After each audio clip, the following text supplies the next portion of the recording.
prefer you to have your cameras on.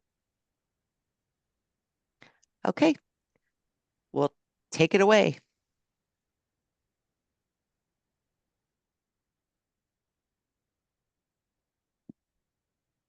Okay, guys. So first off, my name's Dan Smoller. I am the Fleet and Facility Manager here at the Centers for Rehabilitation. I'm going to be giving the presentation today. So again, if you guys have any questions, need anything at all, feel free to kind of interrupt me as I'm going here. We will have some time at the end. So if you want to save your questions for the end, that's fine as well.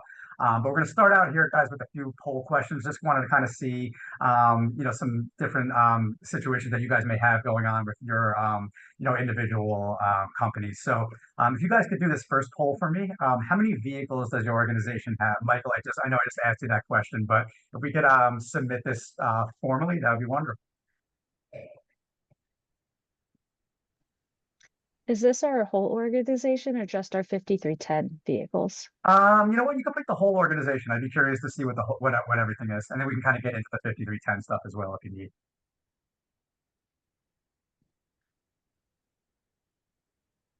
And then Aisha, I'll leave it up to you when you get the results in. Uh, we have 5 people, so looks like this, all are done. So I'm ending the poll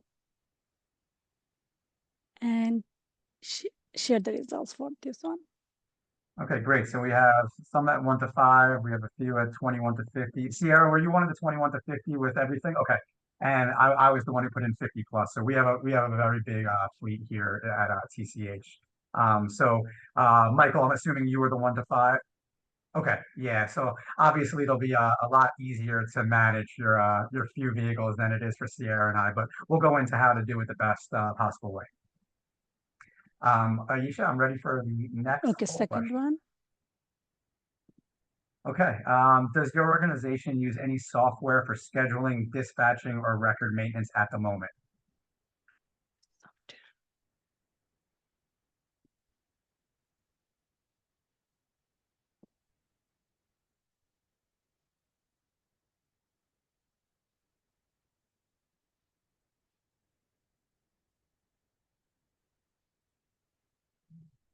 Okay. Looks like all are done, so I'm ending the poll.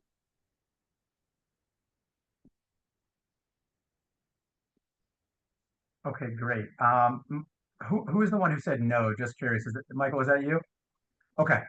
So at the moment, you guys are kind of just very old school using paper and kind of regular files and all that kind of good stuff. Okay. So I'm hoping that today is super helpful for you. And Michael, if you don't get kind of what you feel like you want to get from my presentation, I'll give you my information afterwards, and you and I can connect offline so I can get you started in the right way.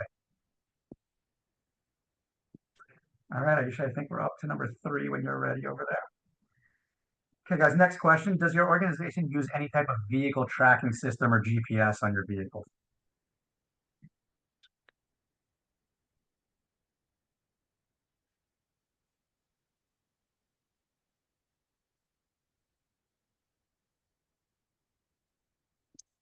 All are done, so I'm ending the poll.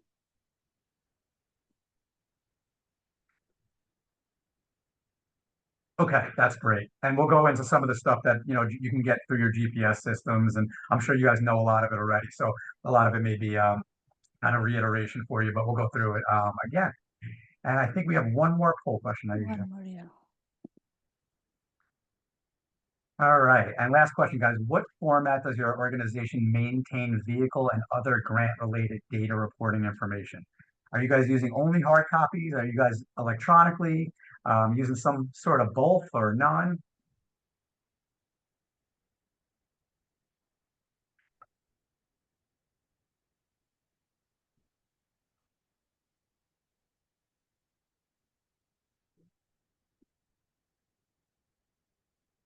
Looks like all are done. I'm ending the poll.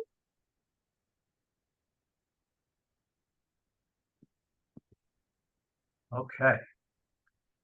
All right, sounds good. So I just wanted to kind of get a feel for what you guys are doing over there. Aisha, if you want to stop sharing your screen, Okay. I could share mine and we can kind of Okay. go on.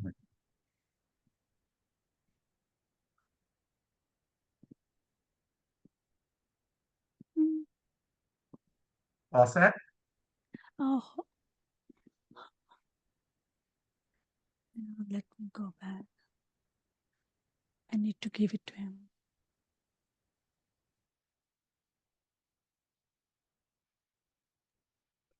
You just have to stop sharing. He could share his screen.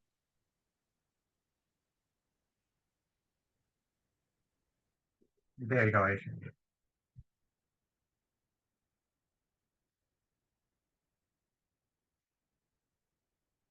Okay. Are you guys able to see my screen? Yes. Okay, good, perfect. All right, so I got pushed back. Let me just get to where I need to be here. Okay, guys, so we're gonna first start with the software for fleet maintenance and record keeping. Again, this is called a CMMS system. It's a computerized maintenance management software system. We currently use a system called Fix, but as I was saying earlier, there's hundreds of these types of systems out there. They're all relatively similar. I'd say the biggest difference between a lot of them is really just the kind of the user friendliness of it. A lot of them look like they were made in kind of the late 90s, early 2000s. But for whatever reason, this seems to be kind of what we have available to us these days. So I'm going to go through a little bit of our Fix system, what we use it for, and kind of how I think it could be beneficial for your companies as well. So if you can see my screen, this one's obviously split into two different sections. So I'm going to kind of read down on the left first. Using the software to automate maintenance tracking. So again, you can create an asset or digital identity for each vehicle where you can combine pictures, service records, meter readings, inventory tracking, creating automated maintenance reminder tickets all in one centrally located place. So that's really the biggest thing for these CMMS systems is to really have everything in one spot. So if you look to the right side of this, I just kind of opened up one of our vehicles. This is van 160. So you could see, you could drag literally almost anything that you need in here. I have all invoices, any type of scan documents. If I have, meter readings, or if I needed new tires, or, you can see the invoices for the brake shop. It lists the document type as whether it's a document or an image, so you can kind of quickly scan through those. If it was in an accident, this one was in an accident at some point, so I had a back end picture and a front end picture put in. So really, it's just very nice to be able to have everything in one spot for each of the vehicles. So I do my very best to make sure that I keep this up to date as I can. Anytime I get a new invoice in, anytime I get a new preventative maintenance record, anytime I get a new meter reading or anything like that, I do my very best to make sure that I put it in here for tracking purposes. And this is really, really, really helpful for the 5310 stuff as well when we have to get to that. Any questions? Okay. Using software to automate maintenance tracking. So just a few quick things that I think it's really beneficial for.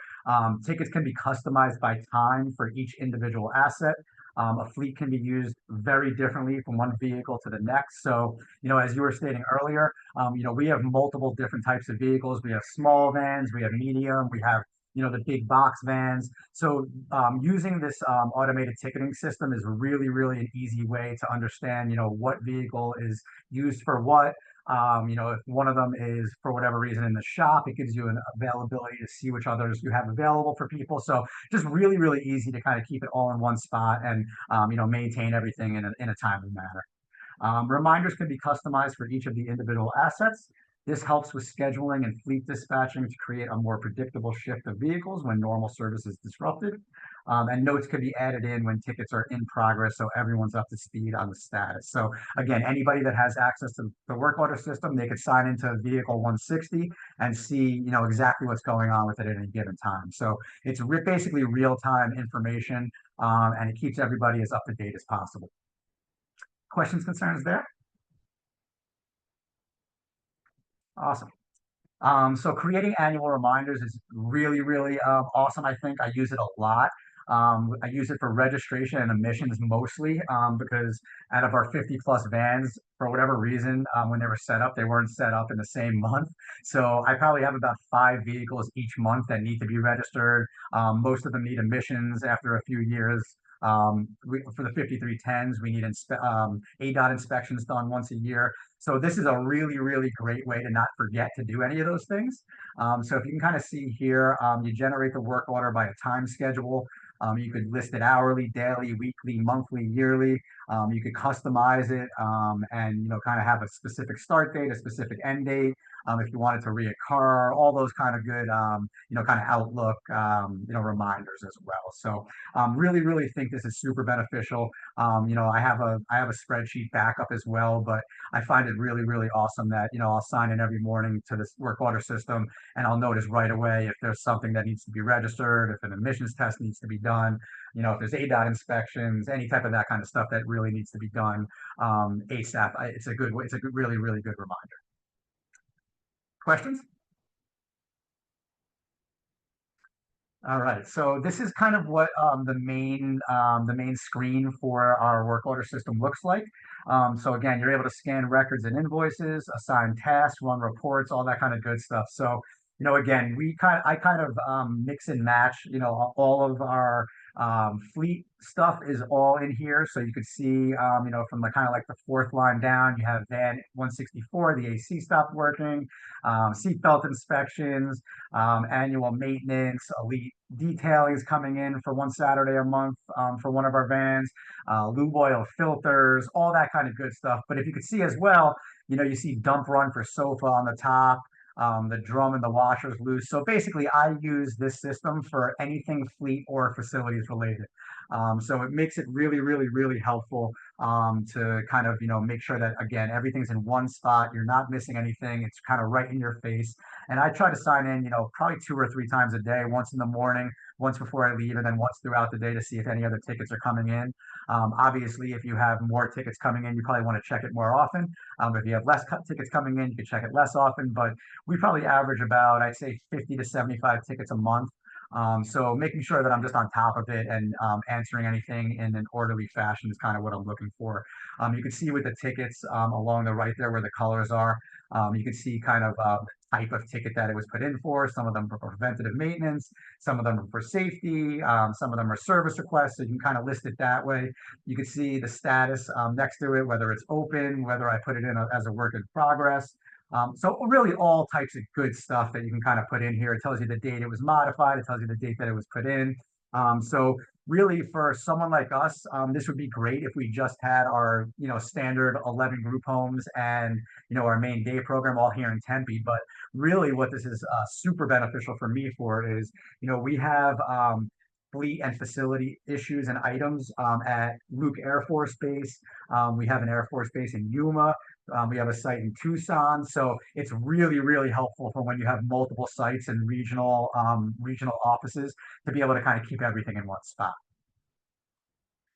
Any questions, concerns there? Awesome. So that's really kind of all I had for the CMMS system. Again, if you guys want any more information, I'm happy to go into more detail. I can kind of, you know, set some time up with you guys to go through how I kind of walk through a ticket or, you know, anything that would be beneficial for you guys. I'm here to help. So that was kind of the CMMS system. I want to touch a little bit on the GPS system, the global positioning system, and kind of go through there. Let me know if you guys have any questions as we're going through. I know you guys said that you guys are currently using GPS systems. So let me know if what I'm kind of going through here is similar to what you guys are using in your own companies. So I think why use GPS?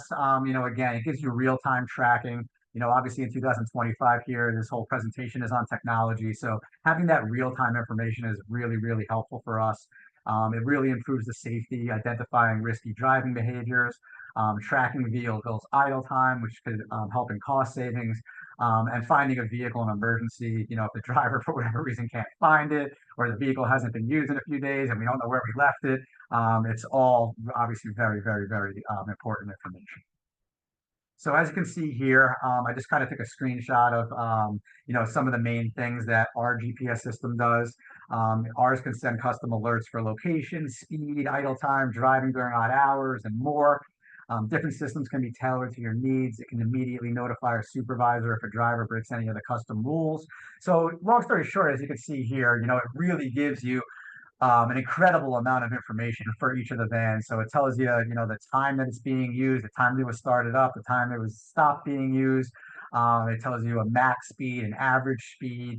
It tells you acceleration and how fast they're accelerating, how fast they're decelerating, how far they went.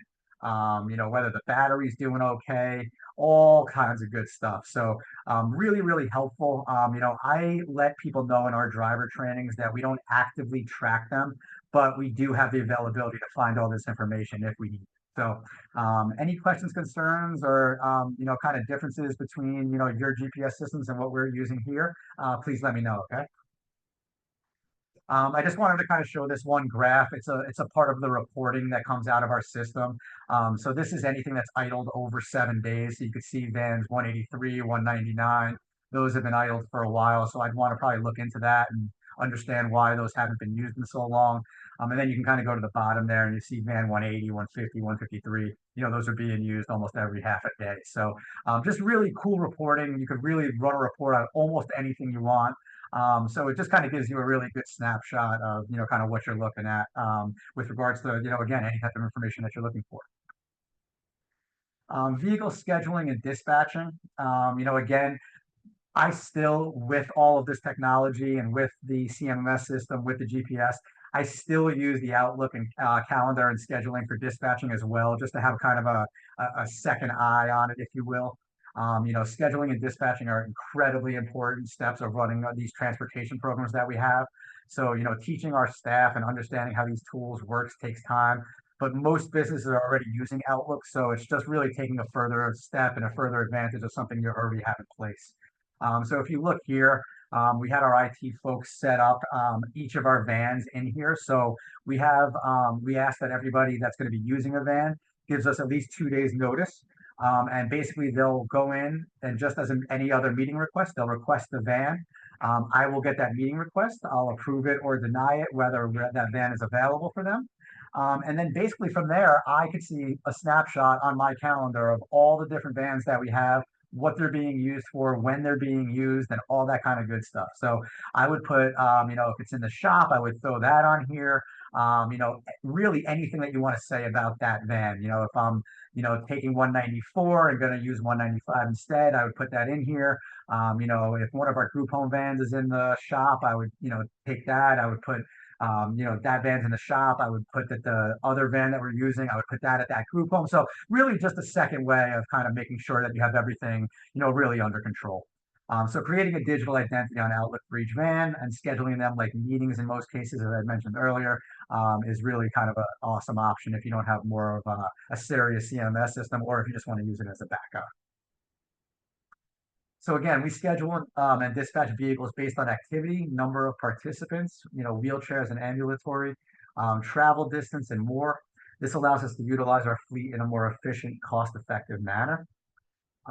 Right outside my office, we also have this kind of what we call our big board. It's our reservation board. So outside of just having it electronically through either the CMMS system or Outlook, we have this big, kind of in-your-face board that identifies each vehicle number. For us, it tells us how many ambulatory and how many wheelchairs it could hold and who the vehicle is reserved for at that time. Excuse me. Our team could check the board to quickly see which vehicles are available in case one goes out of service unexpectedly, or if an unplanned trip arises. It's a very helpful visual tool for identifying available vehicles. We also have this right outside where all of our vans and vehicles come in the morning. So, if 144 comes in, we know that that's Country Club, or if 151 comes in, we know that that's Standage. So really just a good visual for people as well on top of all the other tools that we use. And I think this is the last slide, but these are kind of the two forms that I use. I'd be more than happy to send these to you guys if you guys want to use some iteration of it. But basically, I have a van sign out. So I have just kind of every day I put a new sheet out. I have people print and sign their name, the vehicle number, how many wheelchairs, how many walkers, the time in, the time out, and what the fuel level was when they brought it back. So at least with this, I could, if I ever have a question about who was driving van 173, I can go back to these van signouts and know that the last person who drove it was, X, and it was signed out on that specific day at that specific time. So I could do a little bit of research and reconnaissance, if you will, if I need to find something out about, who's been driving those vans. So I found that very, very helpful. You can also see at the bottom of that van sign out sheet, we typically ask everybody to return their vans with at least half a tank of gas. So that the next person doesn't have to worry about fueling it up if they have supported individuals or just don't have the time to do it. So I thought that that was very helpful. And about 7 or 8 months ago, I put the form together on the right, which I think is really helpful, especially for the 5310 vehicles. So basically at the top line, the driver name, the date, the number of passengers, the destination, all really important. The starting odometer and ending odometer, obviously very, very important. So I could track the number of trips for the 5310 audits at the end of the year. And then basically, I added these last 4 items. I know it may sound a little crazy, but all passengers removed from the van. I guess there's been times in the past where all people have not been removed. So just want to make sure that everybody's doing one last check to make sure everybody's off. I added inspecting the van to ensure it's clean. Again, we're not expecting people to detail these vans and have it be professional, but we just ask that people pick up garbage, any type of cups or paper plates or, paper towels, tissues, all that kind of good stuff. I typically try to get the vans washed inside and out, quarterly to kind of keep them up. But I do my best to have the folks that drive the vans to try to keep it as clean as possible for us. And again, just making sure that it comes back with that fuel level of at least half tank.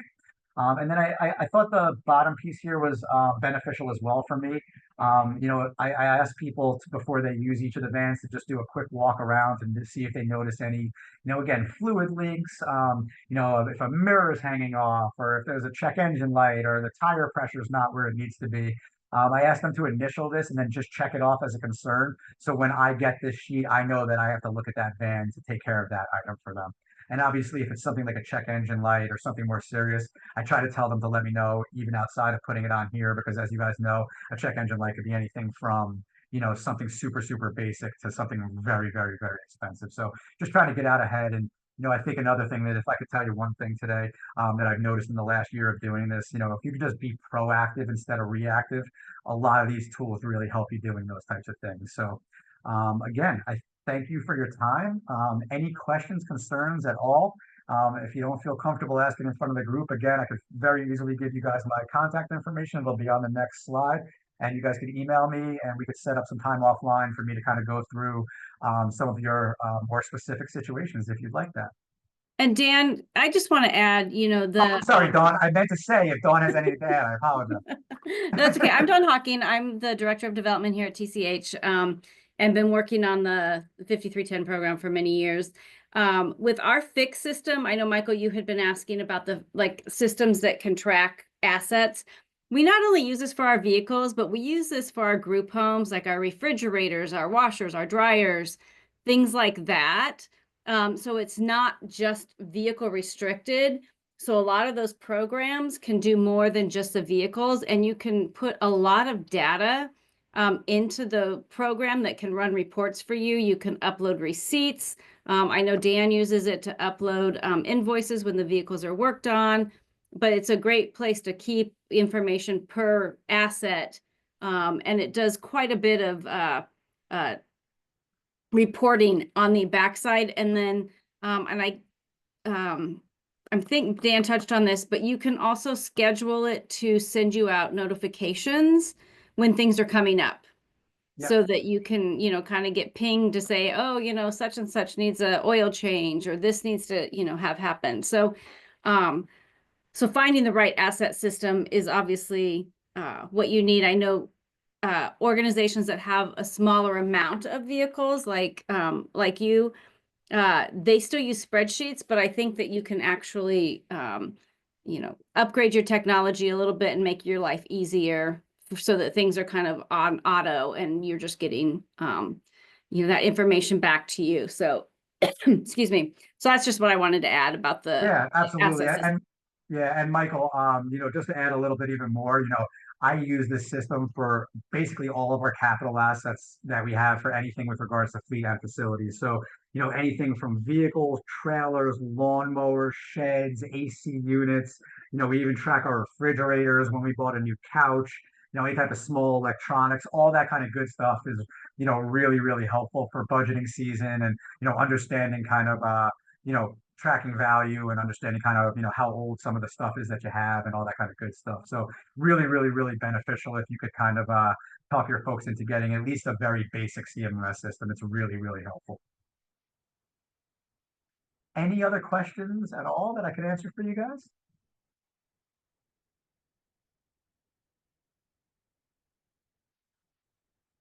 So I guess other than that, you know, again, there's my information. If you guys just want to take down my email real quick, I'll keep it up there for a little while.